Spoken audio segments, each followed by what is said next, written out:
Everyone, दृष्टि के online teaching exam YouTube channel में एक बार फिर से आपका स्वागत है। मैं हूं गीतांजलि। जैसा कि आप सभी जानते हैं कि हम यहाँ एक खास सीरीज पर चर्चा कर रहे हैं जिसका नाम है ज्योग्राफी कंसेप्ट टॉक। अब ये ज्योग्राफी कंसेप्ट टॉक क्या है, तो इस पर हमने लगभग हर वीडियो में चर्चा की है, जिसके अंतर्गत हम हमारे भूगोल के पाठ्यक्रम जो कि किससे जुड़ा हुआ है, ध्यान रखिएगा, हम नेट जेआरएफ के भूगोल के पाठ्यक्रम के अंतर्गत जो हमारे पास 10 इकाई दी हुई हैं, उन इकाइयों में कौन से टॉपिक हैं जो इंपॉर्टेंट है, महत्वपूर्ण है, किस लिहाज से, आपके एग्जाम के लिहाज से।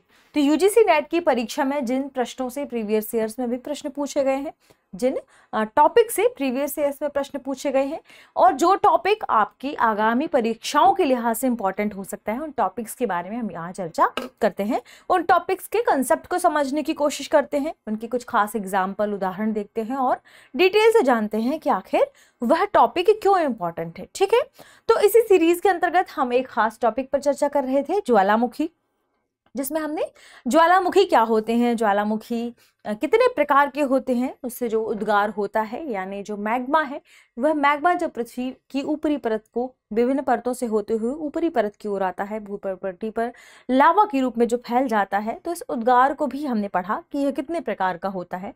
हमने यह भी जाना कि ज्वालामुखी आखिर जब वर्गीकृत इन्हें किया जाता है तो ये कितने प्रकार के होते हैं, यानी ज्वालामुखी के वर्गीकरण को भी हमने देखा कि वर्गीकरण के आधार क्या क्या हो सकते हैं और ज्वालामुखी इन वर्गीकरण के आधारों के अंतर कितने प्रकार के होते हैं। हमने डिटेल से जाना था कि सक्रिय ज्वालामुखी क्या होते हैं, सुषुप्त ज्वालामुखी क्या होते हैं और मृत ज्वालामुखी क्या होते हैं या शांत ज्वालामुखी क्या होते हैं। अब आज के वीडियो में हम चर्चा करने वाले हैं इन्हीं ज्वालामुखी के संबंधित कुछ खास स्थलाकृतियों के बारे में।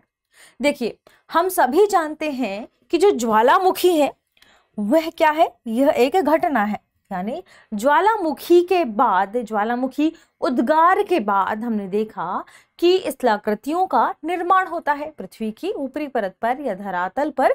हमने क्या पाया कि ज्वालामुखी उद्गार के बाद कुछ स्थलाकृतियों का निर्माण होता है और यदि ज्वालामुखी में जो मैग्मा है वह ऊपर की ओर नहीं निकल पाता, पृथ्वी की भूपर्पट्टी पर यदि मैग्मा नहीं पहुंच पाता, तो ये क्या करता है, इसी भूपर्पट्टी के भीतर इसके अंदर की आंतरिक परतों में मैग्मा समाहित हो जाता है।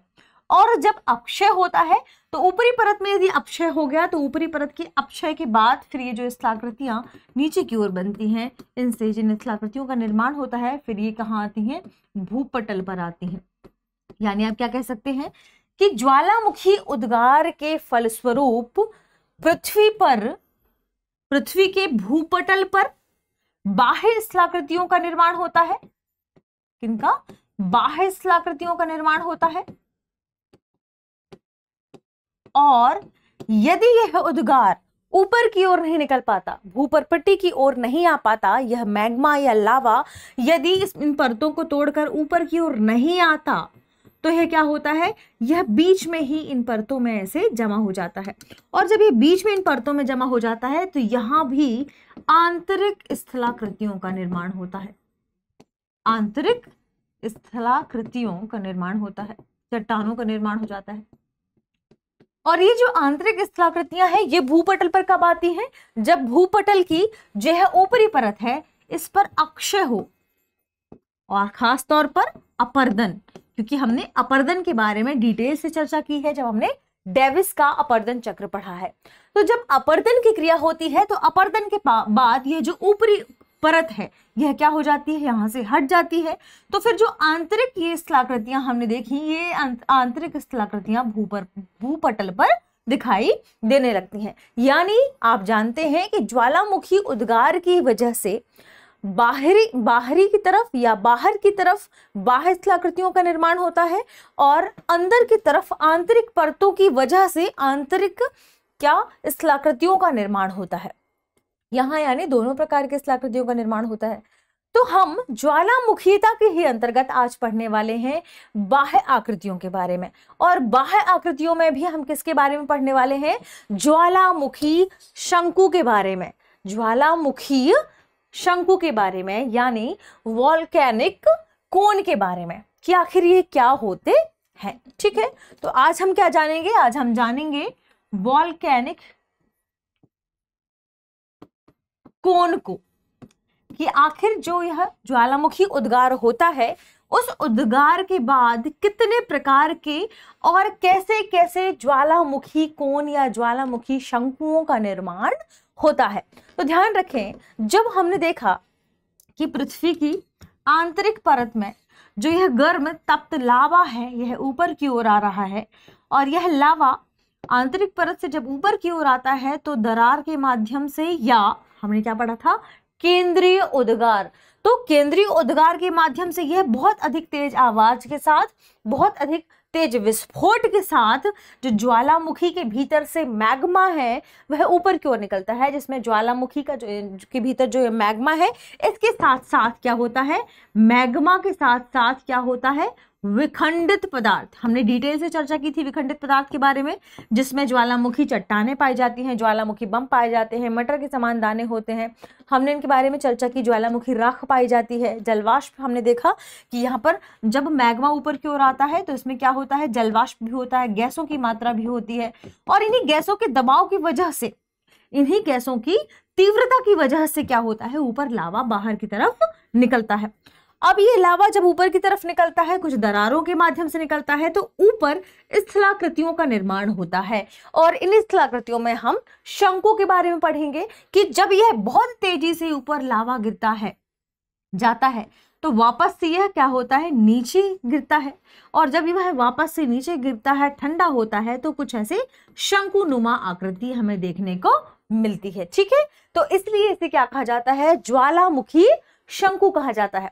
अब हमें देखना है कि आखिर ये जो ज्वालामुखी शंकु है ये कितने प्रकार से निर्मित होते हैं, और इन ज्वालामुखी शंकुओं को क्या कहा जाता है। ये इंपॉर्टेंट है ना जानना, क्यों, क्योंकि हम पढ़ने वाले हैं ज्वालामुखी शंकुओं के प्रकार।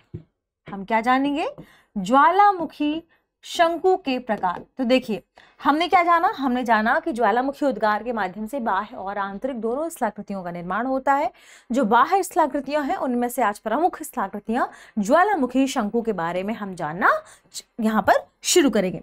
अब सबसे महत्वपूर्ण या इंपॉर्टेंट बात आप कह सकते हैं कि जो ज्वालामुखी शंकु हैं ये कितने प्रकार के होते हैं।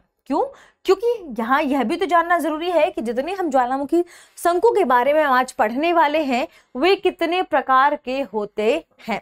तो ज्वालामुखी शंकु के प्रकार के बारे में ध्यान रखें कि अलग अलग यानी लावा की प्रकृति के आधार पर, कैसा लावा है, उसमें सिलिका की मात्रा कितनी है, लावा गाढ़ा है या पतला है। हम ये भी देखेंगे कि लावा कितने विस्फोट के साथ ऊपर जाता है। यदि विस्फोट नहीं होता है यानी केंद्रीय उद्गार वाले जो ज्वालामुखी उद्गार हैं और जो दरारी ज्वालामुखी उद्गार हैं, इन दोनों के माध्यम से कितने प्रकार के शंकुओं का निर्माण होता है। तो ध्यान रखिए हम यहाँ पर मुख्यतः पांच प्रकार के शंकुओं के बारे में देखेंगे। हाँ, लेकिन यदि आपसे पूछा जाए कि टोटल कितने प्रकार है तो ध्यान रखिएगा हम 6 प्रकार के शंकुओं को इसके अंतर्गत शामिल करते हैं। यानी आप 5 प्रमुख ले सकते हैं और एक छठवा जिसके बारे में आप जब अभी डिटेल से समझेंगे तो आप समझ जाएंगे कि मैंने इसके बारे में इसे शामिल क्यों नहीं किया था। ठीक है, तो कितने प्रकार के हैं ज्वालामुखी शंकु, तो ध्यान रखिएगा 6 प्रकार के। कौन कौन से? सबसे पहले ज्वालामुखी शंकु है राख शंकु, या इसे सिंडर शंकु भी कहा जाता है। तो पहला प्रकार क्या है? सिंडर या राख शंकु।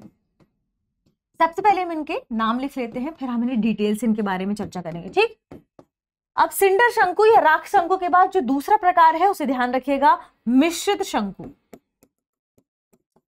इसे मिश्रित शंकु क्यों कहते हैं हम इसे भी जानेंगे, डिटेल से समझेंगे इसके बारे में। ठीक, तीसरा जो प्रकार है वह है परिपोषित शंकु। क्या? परिपोषित शंकु। ध्यान रखें, परिपोषित शंकु। इसे परिपोषित शंकु क्यों कहते हैं अभी हम इसके बारे में भी चर्चा करेंगे। ठीक है, चौथा प्रकार है स्पैटर शंकु। स्पैटर शंकु। ठीक है, अब पूछा जाए कि स्पैटर शंकु क्या है, दरअसल ये वही शंकु है जिसे मैंने प्रमुख प्रकारों में शामिल नहीं किया था।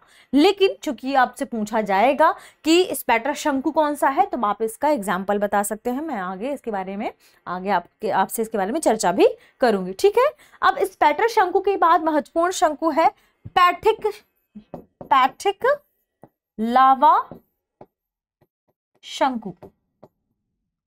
और पैठिक क्या होता है ये हमने हमारी पिछली वीडियो में चर्चा भी की है।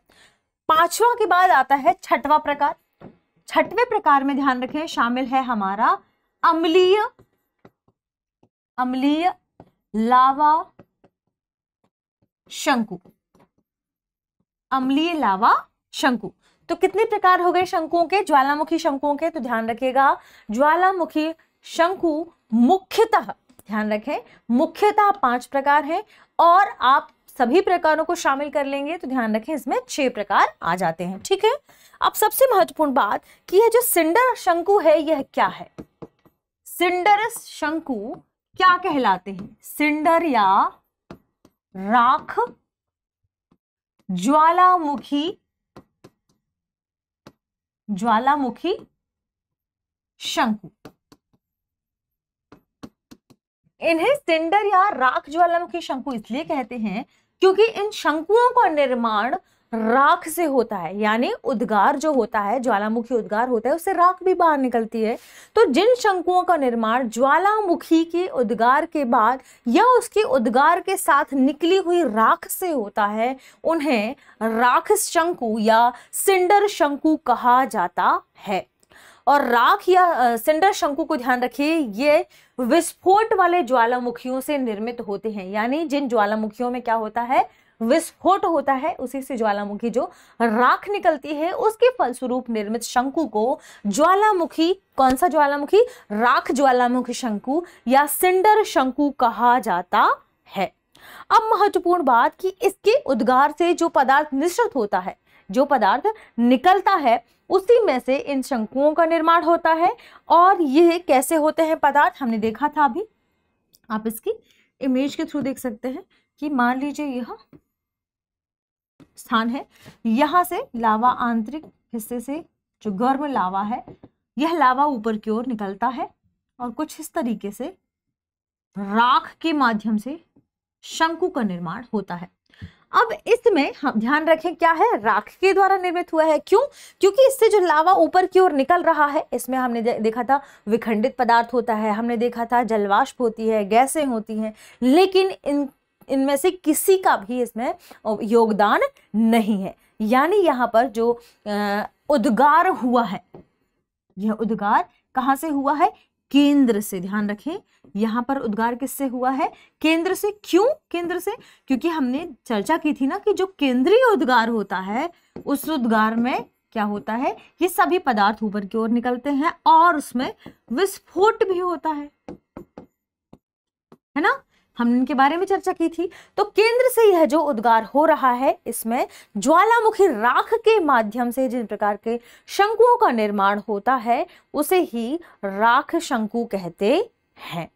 अब ध्यान रखें, इनमें कुछ विखंडित पदार्थ भी शामिल होते हैं, और ये शंकु क्या होती है, जो राख है, यह इस प्रकार के शंकुओं का निर्माण करती है। अब आपसे यह पूछा जा सकता है कि इस प्रकार के शंकु के एग्जाम्पल कहां पर है, तो ध्यान रखिएगा, इसके एग्जाम्पल के तौर पर आप याद रखें इटली, और एक महत्वपूर्ण स्थान है मैक्सिको। इन दोनों स्थानों में ज्वालामुखी, कौन से ज्वालामुखी? सिंडर ज्वालामुखी पाए जाते हैं, सिंडर ज्वालामुखी शंकु पाए जाते हैं।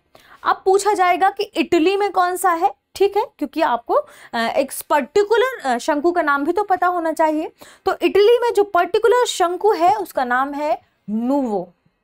नाम भी याद रखिए, क्योंकि हो सकता है कि आपको सही जोड़ी बनाने के लिए यहां पूछा जाए, या हो सकता है कि पूछ लिया जाए कि नूवो किस प्रकार के ज्वालामुखी शंकु का उदाहरण है, ठीक है।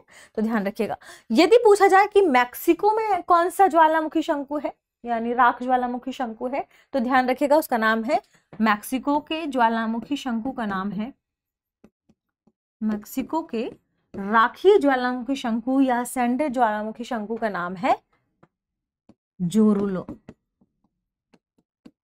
ठीक, जोरूलो। तो ये हो गया आपके पास दो एग्जाम्पल, आपको ये दोनों ही एग्जाम्पल क्या करना है, याद रखना है। अब बात आती है अगले शंकु का, जिसका नाम है, एक और बात, इनका जो स्लोप है या जो ढाल है, यह 30 से 45 डिग्री का है। स्लोप यानी यह जो ढाल निर्मित हुआ, यह कितने का है, 30 से 45 डिग्री का, ठीक। अब बात आती है मिश्रित शंकु की, क्योंकि मिश्रित शंकु भी इसके प्रकारों में शामिल है, ज्वालामुखी शंकु के प्रकारों में शामिल है, जो कि आप कह सकते हैं कि एक महत्वपूर्ण शंकु भी है। इसका नाम मिश्रित शंकु क्यों है? इसका नाम मिश्रित शंकु इसलिए है क्योंकि यह दो तरीकों से निर्मित है, दो चीजों से निर्मित है। अब ये दो चीज क्या है, तो ध्यान रखिए, जो मिश्रित शंकु है वह राख और लावा की परतों से निर्मित हुए हैं, इस वजह से इन्हें मिश्रित शंकु कहा जाता है। और मिश्रित शंकु की सबसे खास विशेषता यह है कि यह ज्वालामुखी शंकुओं में सबसे ऊंचे शंकुओं के रूप में जाने जाते हैं, ठीक है। तो ध्यान रखें, मिश्रित शंकुओं का निर्माण कैसे हुआ है। मान लीजिए पृथ्वी की ऊपरी परत है, लावा या पदार्थ अंदर से जो बाहर की ओर निकलता है, यह मैग्मा। यह मैग्मा ऊपर, मान लीजिए कि इसकी एक परत क्या है, लावा की बनी हुई है, और इसकी जो दूसरी परत है वह राख की बनी हुई है। यानी यह विभिन्न प्रकार की, खासतौर पर दो प्रकार की लावा और राख की परतों से निर्मित होने की वजह से, एक तो ये ऊंचे शंकुओं में शामिल है, ज्वालामुखी के ऊंचे शंकुओं में शामिल है, और दूसरा इसी वजह से इसे मिश्रित शंकु कहा जाता है। तो खास बात क्या है इसकी, कि एक तो उनकी ऊंचाई अधिक है, दूसरा ये लेयर्स में बने हैं। एक परत मान लीजिए राख की है, तो दूसरी परत किसकी है, लावा की है, ठीक है। तो यहां पर मान लीजिए कि यह राख की परत है और यह परत है लावा की।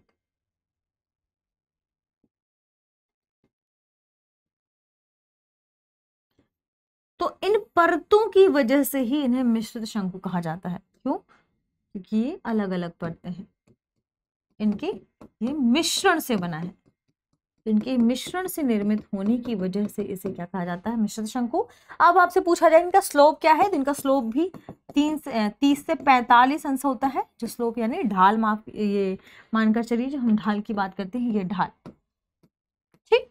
यह जो हिस्सा है बीच का, इसका जो ऊपरी हिस्सा है, इसे ज्वालामुखी क्रेटर कहा जाता है, ठीक है। अब ज्वालामुखी क्रेटर क्या है, तो जो ज्वालामुखी नली है, ज्वालामुखी नली का ऊपरी हिस्सा जो गर्त के समान हो, उसे ज्वालामुखी क्रेटर कहा जाता है। तो आपको क्रेटर शब्द कहीं आए तो आप उसे इस स्वरूप में या ऐसे संबोधित कर सकते हैं, ऐसे आप उसके बारे में जान सकते हैं, ठीक है। तो जो संयुक्त राज्य अमेरिका है, संयुक्त राज्य अमेरिका में शास्ता और हुड दो एग्जाम्पल है मिश्रित शंकु के। ध्यान रखें, यूएसए में शास्ता, हुड, ये क्या है, किसके एग्जाम्पल है, मिश्रित शंकुओं के एग्जाम्पल माने जाते हैं।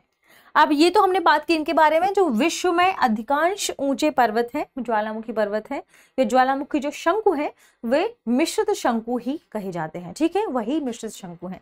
तो आप इनके एग्जाम्पल के तौर पर भी ध्यान रखिएगा। अगले शंकु की यदि हम बात करें, जो शंकुओं के प्रकारों में शामिल है, तो मिश्रित शंकु के बाद आता है परिपोषित शंकु, ठीक है। तीसरा प्रकार क्या है, परिपोषित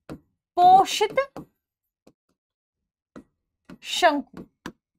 अब परिपोषित शंकु क्या है, देखिए, एक की वजह से जब दूसरा पोषित हो उसे हम क्या कहते हैं, परिपोषित। तो एक शंकु में जब दूसरे, तीसरे, चौथे शंकुओं का निर्माण हो जाए तो इन्हें हम क्या कहेंगे, परिपोषित शंकु।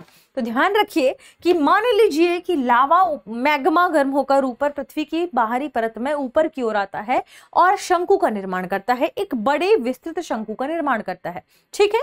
तो मान लीजिए यह पृथ्वी की ऊपरी परत है और यह मैग्मा है। मैग्मा बहुत गर्म अवस्था में ऊपर की ओर निकलता है, गैस, खूब सारे विखंडित पदार्थ, ये सब निकलकर क्या करते हैं, एक बड़े शंकु का निर्माण करते हैं, एक विस्तृत शंकु का निर्माण करते हैं, ठीक।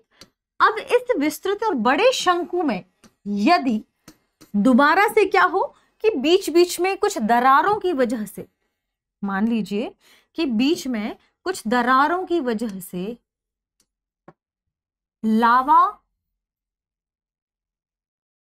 उस मुख्य ज्वालामुखी नली से ना निकलकर, या जो ज्वालामुखी उद्गार है ये इस मुख्य ज्वालामुखी नली से ना होकर इन छोटे छोटे ब्रांचेस या शाखाओं के माध्यम से इस शंकु के ऊपर हो रहा है, और यहाँ पर ये जो उद्गार हो रहा है इससे छोटे छोटे अन्य शंकुओं का निर्माण हो रहा है, तो इस प्रकार के शंकुओं को क्या कहा जाता है? परिपोषित शंकु कहा जाता है। ठीक है, इस प्रकार के शंकुओं को क्या कहा जाता है? ये जो शंकु बन रहे हैं विस्तृत और बड़े शंकु के ऊपर ये जो शंकु बन रहे हैं इन्हें ही कहा जाता है परिपोषित शंकु। तो आपने ये भी समझ लिया। ठीक है, परिपोषित शंकु क्या है? तो परिपोषित शंकु के बारे में ध्यान रखिएगा। ये कौन से शंकु होते हैं?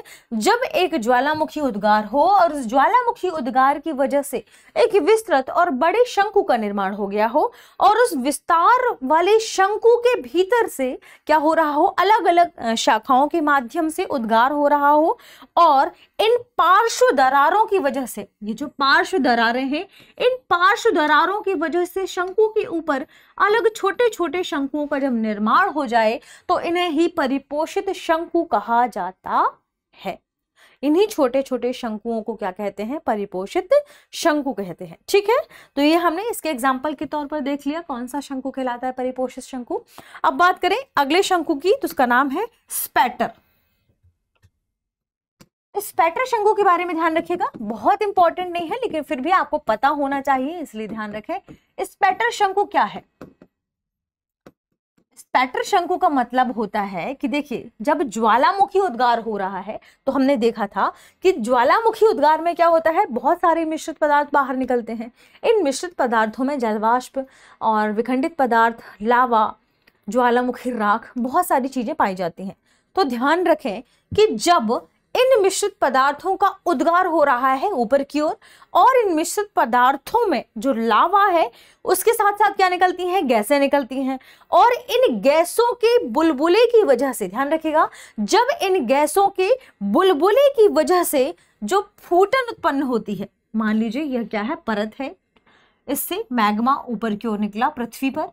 ये इस मैग्मे में हमने देखा कि लावा बाहर निकल रहा है, लावा के साथ जलवाष्प निकल रहा है और गैसें निकल रही हैं। इससे जो गैसें ऊपर की ओर निकलती हैं, इन गैसों के जो बुलबुले हैं, जब ये बुलबुले फूटते हैं तो इन बुलबुलों के फूटने की वजह से जिस प्रकार के शंकुओं का निर्माण होता है, इन्हें ही क्या कहते हैं? इन्हें ही स्पैटर शंकु कहा जाता है। ये छोटे छोटे शंकु क्या कहलाते हैं? स्पैटर शंकु कहलाते हैं। ठीक है, तो ये किसका प्रकार है? स्पैटर शंकु, ज्वालामुखी शंकुओं का। आगे बढ़ते हैं और देखते हैं अगले शंकु के बारे में, जिसे पैठिक लावा शंकु कहा जाता है। यानी आप पांचवें प्रकार के बारे में चर्चा कर रहे हैं, जिसका नाम है पैठिक लावा शंकु। अब ये पैठिक लावा शंकु क्या है?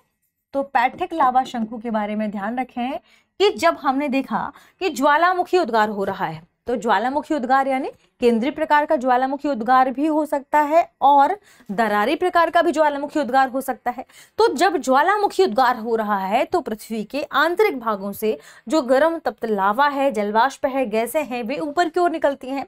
और जब ये उद्गार ऊपर की ओर निकलता है और उस उद्गार में, यानी जो लावा ऊपर की ओर निकल रहा है, उस लावा में यदि देखा गया कि वह पतला है, यानी यह मैग्मा है, ऊपर की ओर निकला, और यह लावा यदि पतला है, तो लावा के पतले होने की वजह से, हल्के होने की वजह से यह बहुत दूर तक फैल जाता है, और इनके बहुत दूर तक फैल जाने की वजह से जिस प्रकार के शंकुओं का निर्माण होता है उन्हें पैठिक शंकु कहा जाता है। देखिए, लावा पतला कब होगा और दूर तक कब बाहर जाएगा या विस्तारित होगा? जब इसमें सिलिका की मात्रा कम होगी, यानी ध्यान रखें, पैठिक शंकु क्या कहलाते हैं कि जब लावा में सिलिका की मात्रा काफी कम होती है तो ये लावा अधिक पतला होता है, और जब यह ऊपर की ओर निकलता है तो यह लावा बहुत दूर तक विस्तारित हो जाता है, फैल जाता है, और इस बहुत दूर तक विस्तारित और फैलने की वजह से, विस्तृत होने की वजह से जिस प्रकार के शंकुओं का निर्माण होता है उन्हें पैठिक शंकु कहा जाता है।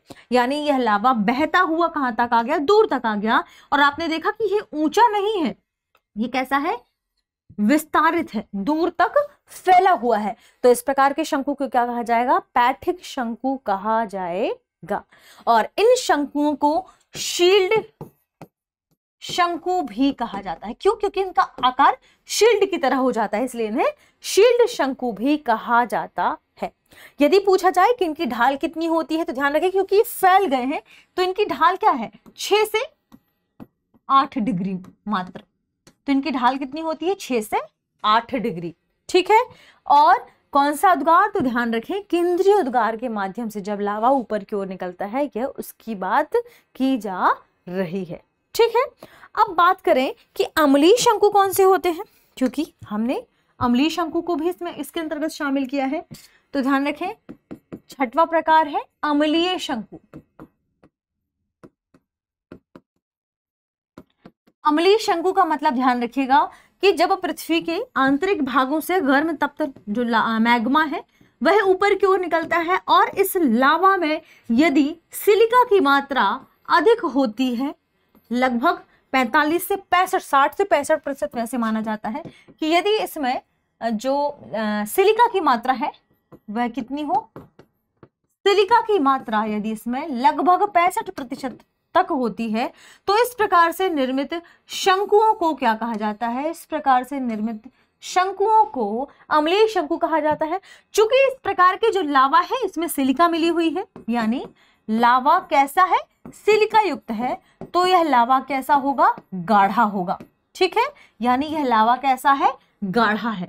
और लावा यदि गाढ़ा है इसका मतलब है कि लावा जैसे ही ऊपर की ओर निकला, यानी लावा जैसे ही पृथ्वी की परतों को, पृथ्वी की ऊपरी परत को तोड़ते हुए यह मैग्मा ऊपर की ओर निकला, उसके बाद यह ऐसे तुरंत ठंडा हो जाता है। क्या होता है, तुरंत ठंडा हो जाता है, यानी ये विस्तारित नहीं हो पाता। ठीक है। और इस प्रकार के शंकु को क्या कहा जाता है, अम्लीय शंकु कहा जाता है। अब यदि कोई एग्जाम्पल के तौर पर पूछे कि अम्लीय शंकु और पैठिक शंकु के उदाहरण में क्या शामिल है, तो हमने जो स्ट्राम्बोली ज्वालामुखी के बारे में पढ़ा था। स्ट्राम्बोली ज्वालामुखी कहाँ पर, इटली में शायद हमने चर्चा की थी। तो स्ट्राम्बोली ज्वालामुखी शंकु अम्लीय शंकु का एग्जाम्पल है, उदाहरण है। और यदि आपसे पूछा जाता है कि पैठिक शंकु या पैठिक लावा शंकु का एग्जाम्पल क्या है, तो ध्यान रखिएगा जो हवाई द्वीप के बारे में हमने चर्चा की थी, इसके एग्जाम्पल के तौर पर से यहाँ आप लिख सकते हैं, हमने हवाई द्वीप के बारे में चर्चा की थी। तो जो हवाई द्वीप है, चूंकि हवाई द्वीप क्या है, बहुत अधिक विस्तारित है, तो ध्यान रखिए हवाई द्वीप का निर्माण कैसे हुआ है, पैठिक लावा शंकु से हुआ है, इसलिए यह विस्तारित है। हवाई द्वीप इसका एग्जाम्पल, या आप कहें कि बेस्ट एग्जाम्पल माना जा सकता है। ठीक है। तो कुछ इस तरीके से हमने चर्चा की किसके बारे में, ज्वालामुखी शंकुओं के बारे में। ज्वालामुखी शंकु इंपॉर्टेंट है, इसलिए इंपॉर्टेंट है क्योंकि हो सकता है कि आपके एग्जाम में सही जोड़ी मिलाने के रूप में इनके बारे में कोई प्रश्न बनाया जा सके या कुछ पूछा जा सकता है। ठीक है। क्योंकि हमने प्रीवियस ईयर क्वेश्चन डिस्कशन में ध्यान से देखा था कैसे प्रश्न पूछे जाते हैं कि सही जोड़ी मिलाकर आपको बताना हो कि इस प्रश्न का सही जवाब क्या है और क्या नहीं है। तो इसी आधार पर इसके बारे में आज हमने चर्चा की है। ठीक। यदि आप इंग्लिश में वीडियो देखना चाहते हैं तो दृष्टि की टीचिंग एग्जाम में ही इंग्लिश में भी वीडियो अवेलेबल है, यानी यह चैनल बाइलिंगुअल है, इस बात का ध्यान रखिएगा। इसमें इंग्लिश और हिंदी दोनों के वीडियो आपको मिल जाएंगे। तो इस वीडियो में इतना ही, मिलते हैं अगली वीडियो में, तब तक के लिए शुक्रिया।